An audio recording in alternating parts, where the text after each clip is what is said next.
مدینہ میں ایک دن اعلان ہوا، قریش انتقام لینے آ رہے ہیں۔ ان کے 3000 سپاہی، گھوڑے اور ہتھیار احد کے پہاڑ کے دامن میں اتر چکے ہیں۔ یہ خبر سنتے ہی مدینہ میں سناٹا چھا گیا۔ عورتیں اپنے بچوں کو سینے سے لگانے لگیں، نوجوان اپنی تلواریں سنبھالنے لگے۔ علی مسجد میں داخل ہوا۔ اس نے دیکھا کہ رسول اللہ صلی اللہ علیہ وسلم صحابہ کے ساتھ مشورہ کر رہے ہیں۔ کچھ کہہ رہے تھے کہ مدینہ کے اندر رہ کر دفاع کریں، کچھ کہہ رہے تھے باہر جا کر مقابلہ کریں۔ آخر کار فیصلہ ہوا کہ میدان میں جا کر دشمن سے سامنا کیا جائے گا۔ علی اور زید دونوں لشکر کے ساتھ احد کی طرف روانہ ہوئے۔ راستے میں عورتیں کھڑی دعائیں دے رہی تھیں، اللہ تمہاری حفاظت کرے، جیت کر آنا۔ علی کے دل میں جوش کے ساتھ ساتھ ایک عجیب سا بوجھ بھی تھا۔ اس نے سوچا، کیا ہم بدر کی طرح کامیاب ہوں گے یا یہ آزمائش سخت تر ہوگی؟ احد کا پہاڑ بلند اور سرخ تھا۔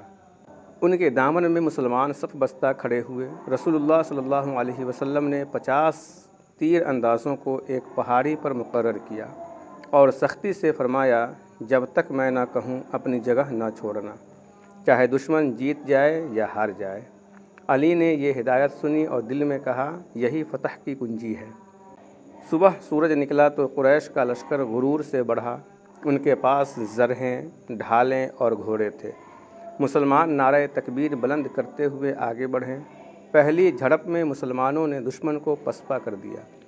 علی کی تلوار بجلی کی طرح چمکی۔ زید بھی شجاعت دکھا رہا تھا۔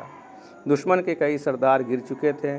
علی نے زید سے کہا، بھائی، یہ بھی بدر کی طرح آسان لگ رہا ہے، اللہ کی نصرت ہمارے ساتھ ہے۔ زید نے جواب دیا، ہاں، مگر ابھی احتیاط باقی ہے۔ جب دشمن پیچھے ہٹ گیا اور مال غنیمت چھوڑ گیا تو پہاڑ پر موجود کچھ تیر انداز کہنے لگے، اب تو جیت ہو گئی، کیوں نہ ہم بھی مال غنیمت سمیٹیں۔ کچھ نے روکا مگر اکثر اپنی جگہ چھوڑ گئے۔ علی نے یہ منظر دیکھا تو اس کے دل میں بے چینی دوڑ گئی۔ اس نے زید سے کہا، یہ کیا کر رہے ہیں؟ رسول اللہ صلی اللہ علیہ وسلم نے تو منع کیا تھا۔ زید نے کہا، یہی لمحہ ہے جہاں ایمان کی آزمائش ہے۔ قریش کا سوار خالد بن ولید پہاڑ کے خالی حصے سے گھوم کر پیچھے سے حملہ آور ہوا۔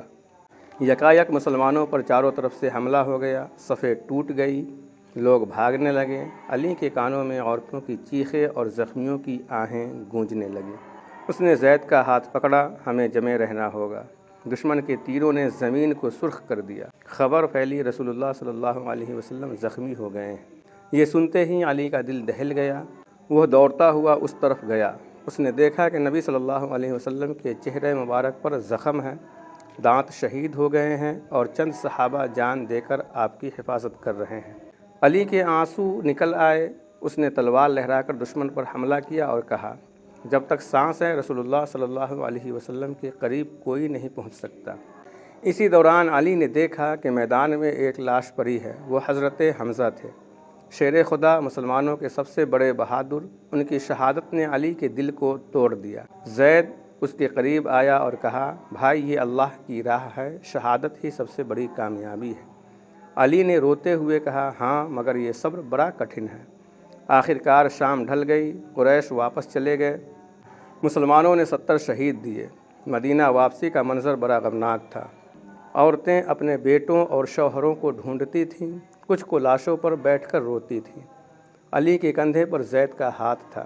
دونوں نے مل کر کہا، ہم نے آج سمجھ لیا کہ اللہ کی راہ کبھی صرف جیت کا نام نہیں، بلکہ صبر اور قربانی کا بھی ہے۔ یوں احد کا دن مسلمانوں کے لیے کڑی آزمائش بنا۔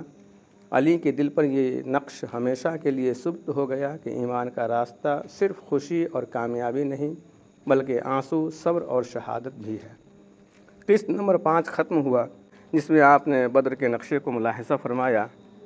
اب انشاءاللہ تبارک و تعالی قسط نمبر 6 اگلے دن پیش کیا جائے گا۔ اگر ہماری یہ ویڈیو آپ کو اچھی لگی ہو تو ہمارے چینل کو ضرور سبسکرائب کریں، کامنٹس اور لائک کرنا نہ بھولیں۔ اللہ حافظ۔